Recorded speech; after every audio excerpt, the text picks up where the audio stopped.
अब नाज़रीन हम लोग रुख करते हैं हमारे सेकंड सेगमेंट की तरफ, जिसके अंदर हम लोग बात करेंगे अली वज़ीर साहब के बारे में, जो 6 अगस्त से उनका क्या हाल है, कहाँ है, क्या कर रहे हैं, कुछ पता नहीं। और ज़्यादा अफ़सोस की बात तो ये भी है कि पश्तून तहरीक में भी जो इनकी जितनी भी रैलीज़ होते हैं, इवेंट्स होते हैं, उनका भी नाम आहिस्ता-आहिस्ता वो डिसअपीयर कर रहा है, उनका मेंशन भी नहीं नज़र आ रहा। अली वज़ीर कौन है, क्या है, क्यों ये इतने एक अहम फ़िगर हैं पश्तून राइट्स मूवमेंट के, और क्यों उन्हें आहिस्ता-आहिस्ता भूला जा रहा है। इस सब चीज़ के बारे में बात करने के लिए उनकी जो पूरा एक तवील जो एक इनकार्सरेशन का पीरियड रहा है उसको ट्रैक करने के लिए हमने आज दावत दी है अल्लाह नूर वज़ीर साहब को, जो एक जर्नलिस्ट हैं और उन्होंने ए टू ज़ी अली वज़ीर की जो ये सारा जो सिलसिला रहा है, उनका पॉलिटिकल जर्नी है, उसको कवर किया है। बहुत शुक्रिया अल्लाह नूर वज़ीर साहब। हम ये पता आपसे करना चाह रहे हैं कि जो अली वज़ीर साहब हैं, उनकी करंटली अभी वो किस जेल में इनकार्सरेटेड है और किस केस के अंदर? अली वज़ीर जो कि पख्तून तहफ़्फ़ुज़ मूवमेंट के रहनुमा हैं, वो इस्लामाबाद से 3 अगस्त 2024 को गिरफ़्तार हुए थे। एक ट्रैफ़िक हादसा हुआ, उसके साथ एक मोटरसाइकिल सवार थे, जो कि एक बिल्कुल सेफ़ सलामत बच गया था और एक जो दूसरा पीछे बैठा हुआ था, वो ज़ख्मी हो गया था। उसके बाद से अली वज़ीर की गिरफ़्तारी हुई पिम्स अस्पताल से। मैं भी उसके साथ था उसी मौके पर, और जो ज़ख्मी लड़का था, उसकी तबरदारी के लिए, उसके लिए दवाई लेने के लिए उसका कज़न भी और मैं भी बाहर वो फ़ार्मेसी से कुछ दवाई उसके लिए लेके आए थे। तो उसके बाद से फिर अली वज़ीर की 12 बजकर 15 साढ़े 15 16 मिनट पे गिरफ़्तारी हुई, और उसके बाद से अली वज़ीर आज तक गिरफ़्तार है। आजकल वो हब में गडानी जेल में है,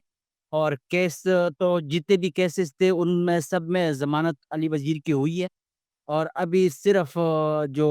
3 एमपीओ है 1 महीने के लिए डिप्टी कमिश्नर हब ने उसको नज़रबंद किया है, और अभी वो हब मतलब हब का जो डिप्टी कमिश्नर है, वो उसने नज़रबंद किया है गडानी जेल में। अच्छा, और बीच में अगर थोड़ा-सा हमारे नाज़रीन के लिए बताएँ कि इस्लामाबाद में पहले इन पे कुछ मुकदमात कायम किए गए, फिर उनको पंजाब मुंतकिल किया और पंजाब के मुख्तलिफ़ शहरों में भी वो एमपीओ के तहत नज़रबंद रहे। तो बताएँगे कितने शहरों में वो बीच में नज़रबंद रहे हैं?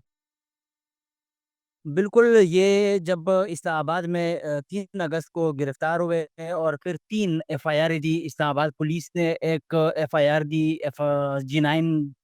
कराची कंपनी पुलिस स्टेशन ने मंशियात और पिस्तौल बरामद करने की, और दूसरी एफआईआर दी ट्रैफिक हादसे की, और तीसरी एफआईआर दी कोहिसार पुलिस स्टेशन ने पुलिस के साथ मुकाबला हाथापाई। अली वज़ीर के अपने कुछ लोगों ने पुलिस पर हमला करने की कोशिश की, अली वज़ीर को छुड़ाने की कोशिश की। तो ये तीनों एफआईआरें दी थी इस्लामाबाद पुलिस ने ट्रैफ़िक हादसे के बाद। और टोटल ये चीज़ मैंने फ़ॉलो किया था, और टोटल पिम्स अस्पताल से गिरफ़्तारी करके उसके बाद सेक्रेटेरिएट थाना लेके गए, टोटल साढ़े 7 से 8 मिनट। और इसी दौरान पुलिस के साथ मुकाबला भी हुआ, और इस दौरान पुलिस ने अली वज़ीर से तलाशी ली, पिस्तौल बरामद हुआ, मतलब मंशियात बरामद हुई, और उसके बाद ट्रैफ़िक हादसे का भी उसने एफआईआर कराया था। लेकिन जो मतलब वो लड़का जिसका ज़ख्मी था, उसने कहा कि हमने कोई एफआईआर नहीं करनी, ना कुछ करना है, और फिर वो अदालत में जाके उन्होंने बयान भी दिया। और फिर अली वज़ीर की 1 माह में तीनों एफआईआरों में इस्लामाबाद से ज़मानतें हुई, और एटीसी कोर्ट ने अली वज़ीर की जो पुलिस के साथ मुकाबले वाला केस था, उसमें ज़मानत मंसूख की। फिर इस्लामाबाद हाई कोर्ट ने उस केस को सुन के, और फिर अली वज़ीर को ज़मानत पर रिहा करने का हुक्म दिया। जैसे ही अली वज़ीर रात 10 साढ़े 10 बजे रिहाई का वक़्त आ गया, जिस तरह के मतलब जेल से लोगों को रिहा करते हैं, इस तरह अली वज़ीर भी बाहर आ रहा था, तो काफ़ी सारे पुलिस और बाकी सिविल और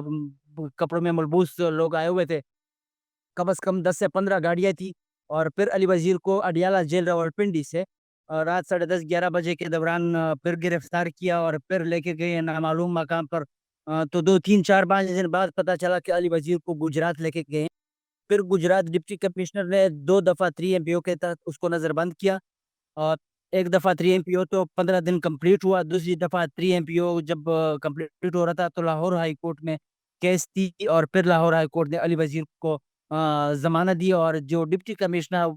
कमिश्नर गुजरात था, वो लाहौर हाई कोर्ट ने तलब किया था कि आप अदालत में पेश हो जाएँ। जब वो आ रहा था जिस दिन, तो उसने कहा कि मैं अपना जो 3 एमपीओ वो विथड्रा करता हूँ, तो फिर अली वज़ीर को लाहौर हाई कोर्ट ने ज़मानत दी। फिर इस तरह हुआ कि रात साढ़े 10-11 बजे के दौरान फिर अली वज़ीर को गुजरात जेल से بکر سے پولیس والے وہاں سے آئے ہوئے تھے اور پھر ان کو وہاں سے گرفتار کر کے بکر لے کے گئے اور بکر میں 3 MPO کے تحت ڈپٹی کمشنر نے پھر کچھ عرصے کے لیے وہاں پہ رکھا، نظر بند کیا۔ پھر گجرانوالہ لے کے گئے تھے، 10-15 دن وہاں پہ رکھا گیا تھا۔ اس کے بعد پھر ہب شفٹ کیا گیا، وہاں پہ علی وزیر پہ ایک بہت پہلے کا ایک FIR تھا، بہرحال اس میں اس کو جیل میں رکھا اور پھر اس کی پیشیاں ہوئی اور اس کے بعد ایک اور پھر FIR دی کہ پولیس کانسٹیبل سے علی وزیر نے کلاشنکوف لینے کی کوشش کی اور ساتھ ساتھ ایک اسی دن پہ ایک ہی ٹائم پہ 5 بج کر سکر میں اور ہب میں 2 FIR علی وزیر پہ ہوئی ہے، جو کہ وہ بیچارہ آلریڈی 3 MPO کے تحت نظر بند بھی تھا۔ 5 تاریخ کو 3 MPO کے تحت نظر بند تھا، 7 تاریخ کو 2 FIR ہوئی ہے، ایک ہب میں اور ایک سکر میں۔ اور سکر میں FIR یہ تھی کہ علی وزیر نے لوگوں کو جمع کیا ہوا تھا اور وہاں پہ کوئی پلاننگ کر رہا تھا اور ریاست کے مخالف، اور پھر جب پولیس کو دیکھا تو باقی لوگ بھاگ گئے اور علی وزیر رہ گیا، لیکن آلریڈی اس دوران بھی علی وزیر جو کہ جیل میں تھا۔ اور ہب میں بھی اسی طرح کی FIR دی کہ پولیس سے کلاشنکوف چھیننے کی کوشش کی، تو اس طرح کی FIR دی تھی، اس میں بھی علی وزیر کی ضمانت ہوئی۔ جو پشتون تحریکیں ہیں جو پشتون رائٹس کے لیے کام کرتی ہیں، ہم نے دیکھا ہے کہ اس میں بھی اب اس طرح سے علی وزیر کی رہائی کے لیے آواز نہیں اٹھائی جاتی۔ وہ جوش اور ولولہ جو علی وزیر کی رہائی کے لیے جس اسٹیچر کے وہ لیڈر ہیں، وہ ہمیں نظر نہیں آ رہا کہ آپ پشتون رہنما علی وزیر کو فراموش کرتے جا رہے ہیں۔ پشتون پختون رہنماؤں کا میں آپ کو کیا بتاؤں کہ وہ بیچارے کس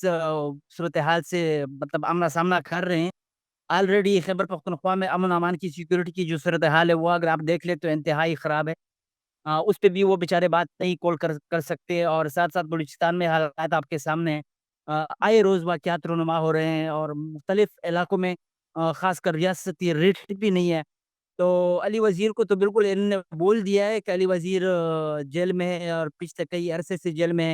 ہے، جو کہ ایک ظلم اور جبر کا شکار ہے۔ بہت شکریہ اللہ نور وزیر صاحب، آپ نے بہت اچھے طریقے سے سمجھا دیا ہے ہماری عوام کو بھی، اور امید کرتے ہیں کہ رائٹس واچ کی ایک بہت چھوٹی سی کوشش ہوتی ہے کہ جو اس قسم کے forgotten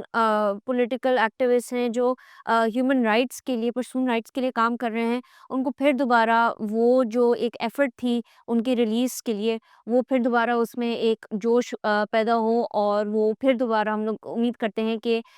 وہ آزاد ہم لوگ کو نظر آئیں۔